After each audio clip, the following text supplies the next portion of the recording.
দীপালি পাল official blog চ্যানেলে আপনাদের স্বাগত। শুভ জন্মাষ্টমী বন্ধুরা। আমি আজকে হাজির হয়ে গেছি সংসারের সমস্ত কাজকর্ম করে এবারে পুজোর আয়োজনে জোগাড় করতে। আমি কিভাবে আজকের দিনে সমস্ত ভোগ নিবেদন করি আর রান্না করি সেটাই আপনাদের সঙ্গে শেয়ার করব। ভালো লাগলে অবশ্যই আমার চ্যানেলটিকে লাইক, শেয়ার ও সাবস্ক্রাইব করবেন, আমার পাশে থাকবেন। দেখতেই পাচ্ছেন বন্ধুরা, আমি সেজেগুজে রেডি হয়ে গেছি। এবারে যাব জন্মাষ্টমী পুজোর প্রথম কাজ, যা যা আমার লাগবে সেগুলো আমি কেনাকাটা করার জন্য। আমি কেনাকাটা করবার পর আপনার সঙ্গে নিশ্চয়ই শেয়ার করবো আমি আজকের দিনে কী কী বাজার করলাম। পুজোর বাজার করে নিয়ে আসবার পর আমি একে একে কয়েক রকম ভোগের জন্য তৈরি করে নিয়েছি। প্রথম হলো, দেখুন আমি এখন বানাচ্ছি মিল্ক কেক। গোপালের তো সবই মিষ্টি খাবার, দুধের ঘি, মাখন, ছানা, নাড়ু, লাড্ডু এইসব দিয়ে সাধারণত ভোগ নিবেদন করতে হয়। কয়েক রকম তৈরি করে নিয়ে তারপর আমি চলে আসলাম ঠাকুর ঘরে। স্নান করে শুদ্ধ বস্ত্রে আমি গোপালের কাছে চলে আসলাম। এবারে আমি গোপালকে পঞ্চামৃত স্নানে সজ্জিত করে নেব। আপনারা সকলেই জানেন গোপালের পঞ্চামৃত স্নান কিভাবে করাতে হয়। দুধ, দই, ঘি, মধু, চিনি এই সমস্ত জিনিস একত্র করে নিতে পারি বা আলাদা আলাদা করে নিয়ে আপনারা গোপালকে এক এক করেও স্নান করাতে পারবেন। আবার একসাথে সমস্ত কিছু মিশিয়ে নিয়ে সেটা দিয়েও গোপালকে স্নান করাতে পারবেন। আমি একে একে সমস্ত কিছু দিয়ে তার অভিষেক করে নিচ্ছি।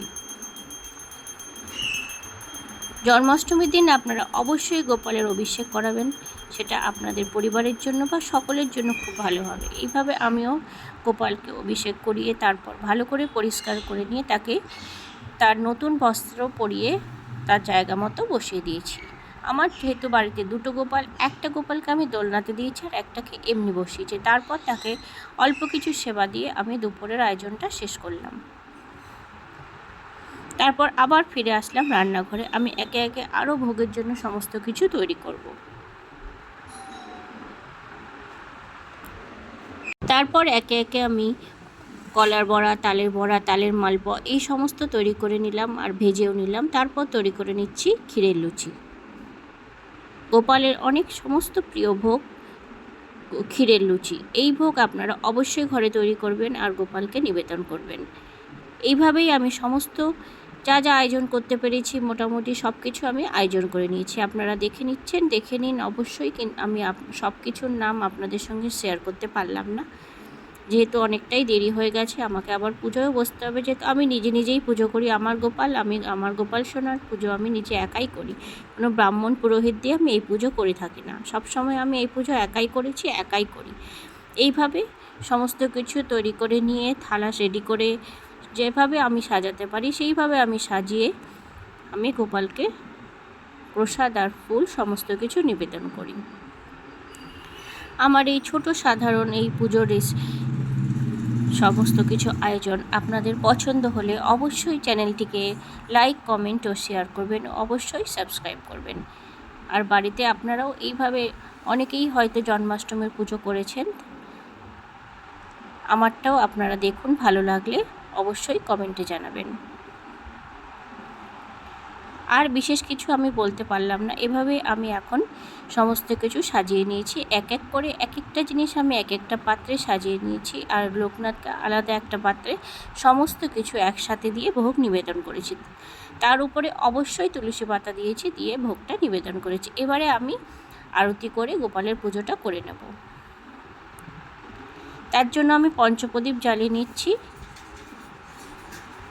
পঞ্চপ্রদীপ আর কর্পূরদানিতে কর্পূর দিয়ে সমস্ত কিছু জ্বালিয়ে নিয়ে এবার আমি একে একে সমস্ত কিছু দিয়ে আরতি করে নেব। আমি যা সাধারণত মনের বাসনা দিয়ে এই পুজোটা করে থাকি। সাধারণত আমি অনেক কিছু মন্ত্র বা কিছু সেরকম জানি না, যতটুকু জানি সেইভাবে ভক্তি সহযোগে আমি পুজো করি। আমার এই পুজোর আয়োজনের সমস্ত কিছু আপনাদের পছন্দ হলে অবশ্যই আমাকে কমেন্টে জানাবেন আর অবশ্যই সমস্ত ব্লগটা পুরোপুরি দেখবেন আর ভালো লাগলে অবশ্যই সাবস্ক্রাইব করবেন।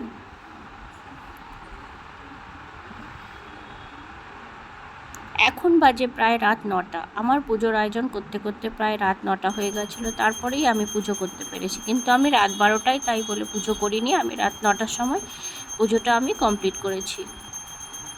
এইভাবে একে একে সমস্ত কিছু দিয়ে আমি আরতি করে তারপর তাকে প্রণাম নিবেদন করে ঢাকা দিয়ে সব কিছু আমি পর্দা টেনে দিয়েছি, যাতে গোপাল সেবাটা নিতে পারে। এইভাবেই আমি আমার আজকের পুজোর পাঠটা শেষ করলাম।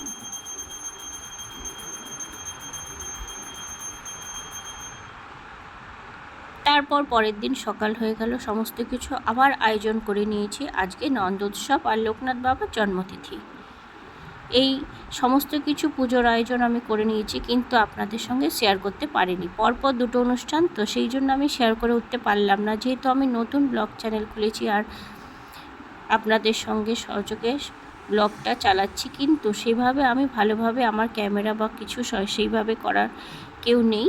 নিজে নিজেই সমস্ত কিছু করে আমি টুকটুক করে এইটুকুনি জিনিস আপনাদের সঙ্গে দেখাতে পারলাম, তার জন্য দুঃখিত। কিন্তু পুরোটাই আমি দেখাতে পারলাম না, যেহেতু পুজোর দিন অনেক রকমের কাজ থাকে, পরপর দুটো দিন। এইভাবেই আমার আজকের সমস্ত কিছু শেষ হলো। ধন্যবাদ।